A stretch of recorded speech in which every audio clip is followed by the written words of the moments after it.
So, Mike, what the hell have the Senate done this time? Well, the Senate this time has yet again put together a bill that now appears quite likely to pass that unites Democrats, sharply divides Republicans on an issue where most Republican voters and most Republican senators are adamantly opposed to the Democrats' position. But Senate Republican leadership and a small handful of others have given the Senate Democrats more than enough votes to where it looks like they're going to be able to pass this thing in the next 48 hours or so. Really is too bad. I mean, we could still stop it. If all the Republicans decided to band together, we could still stop it, but the clock's ticking. Yeah, but you have Murkowski and Romney. So yeah, you're not going to give. Yeah, but the remaining 31 of us who didn't vote for this have strong concerns, big concerns that are backed up by voters all across America. Not all of them Republicans, by the way, but certainly an overwhelming supermajority of Republicans in the country have great difficulty with this. You know, I stood on the Senate floor all day on Saturday, spoke for 4 continuous hours, trying again and again and again to get amendments pending in the Senate, meaning they're in the queue to be voted on, to be addressed. The Democrats wouldn't let us do it. I put up an amendment, for example, making sure that this aid wouldn't end up going to Hamas. You send this through any of these entities, through the UN. They make a lot of hay about the fact that, we cut UNRWA out of any aid. Oh, great. There are 19 UN agencies operating in Gaza. And guess what? You send aid to Gaza, trying to say we're going to send this to Gaza, but not Hamas. That's not real. I don't even know how to analogize that. It's like saying we're going to give money to the UK, but it won't go to the British. It's not a thing. So hang on. $90 billion. What's in this package?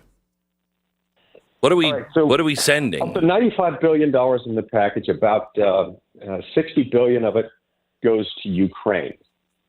Well, within that portion of it, you've got about $8 billion that goes to direct economic assistance to the Ukrainian government, where the Ukrainian government is expected to spend that on things like paying all of Zelensky's bureaucrats, every government employee in Ukraine, civilians, the whole thing, for an entire year. They're also free to use that for their own welfare benefit system. They're also free to use that for their own sort of Ukrainian crony capitalism sort of thing, which they've got going on. For example, we've got actual instances of this type of aid that we've given to Ukraine over the last couple of years being used to buy people concert tickets in Ukraine, to shore up the viability of clothing stores in Ukraine. It's a real motherlode of opportunities here, opportunities for those who are close to the Ukrainian corruption. Now, look, we could have a real debate here if this were just military aid, but there's so much in this package that is not military aid that's going to other things. Also in the bill, you've got a total of between $9 and $10 billion that's going, loosely speaking, to some type of humanitarian aid. And it just says in these 2 different accounts that add up to between $9 and $10 billion.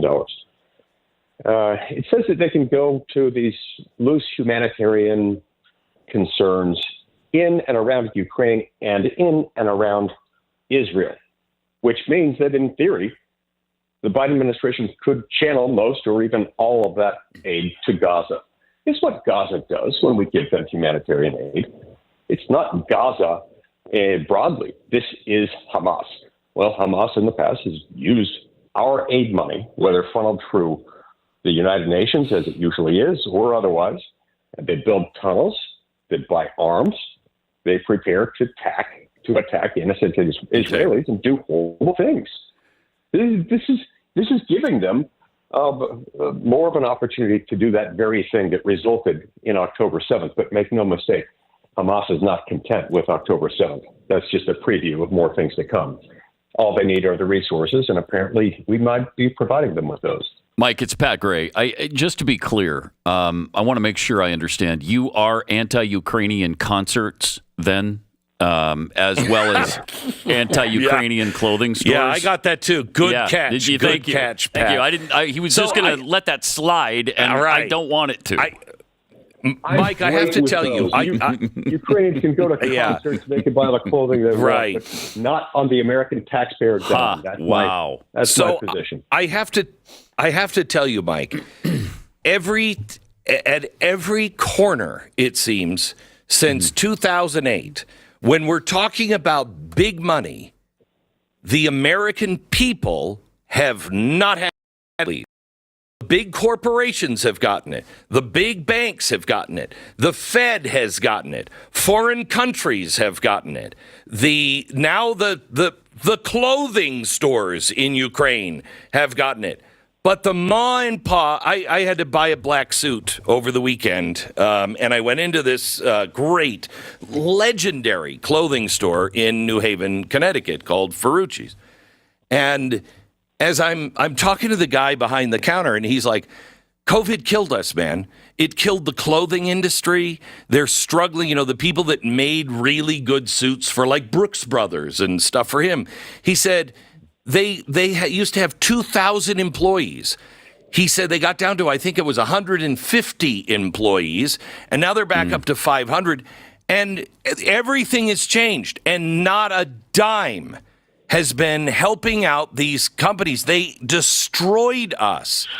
And we were buying, people were getting stuff and they were buying concert tickets here in America, while the real people trying to keep the doors from falling off, no pun intended with Boeing, because they're apparently working to keep the doors flying off.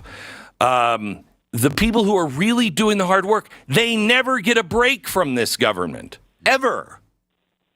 Never get a break from it, and it never sleeps. It never stops spending. And, the more we spend with, multi-trillion-dollar deficits year after year after year, it starts to add up, and it starts to make every dollar that we have, that Americans earn through their hard work, buy less. The average American household every single month has to shell out an additional $1,000 just to live. Just to put the roof over your head and groceries on the table. So what is this really all about? This spending. What is this really all about? Who's really getting the money here? What favors are being done? What NGOs are taking that money and then funneling it back to an election here? What's happening? Well, the biggest single beneficiary from these, probably defense contractors, people who make arms. Now, there are plenty of people who are patriotic and who are not part of what I would call the military-industrial complex. And by that, I mean those who worship at the altar of war so that they can make more money profiteering off of war. But there are a number of those, and it's a real thing. It's been warned of since President Eisenhower, that the bigger it gets, the more powerful it becomes. And I'd say the military-industrial complex is the single biggest beneficiary from a package like this. Sometimes some of my colleagues will even let the masks slip. Some of my Republican colleagues have done that in recent weeks by saying things like, look, we've got to get this thing done, and we should get this done, because this will create American jobs. It's good for us to support this war in Ukraine, because it'll create American jobs. Because, Glenn, when we put these, many tens of billions of dollars into these weapons procurement contracts for weapons, by the way, that are going to go to others and not us, and that are actually going to commandeer our procurement process in such a way that we'll have access to weapons for our own uses later rather than sooner. That employs people in America.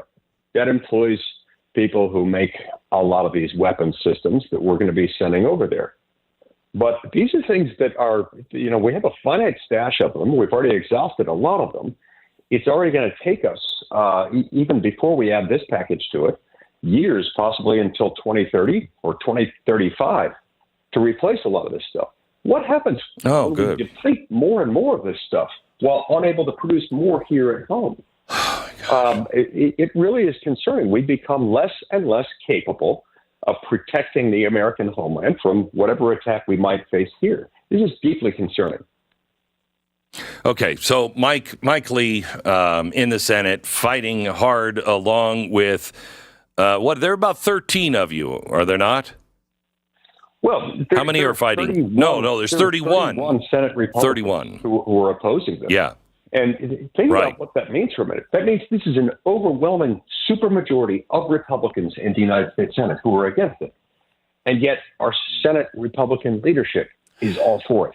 They're teaming up with Democrats to promote Democratic policies to unite Democrats on issues that are particular to the left. This is concerning. So last week, gang, you stopped the bill in the Senate on the border. You got to do it again. You make a difference. You do make a difference. Call your senator and say, in no uncertain terms, you're not to keep giving my children and my great-great-grandchildren's money away. We don't have the money. We don't have the enough is enough. My gosh. Mike, thanks for the good fight. I appreciate it. God bless. Thank you very much. Good to be with you.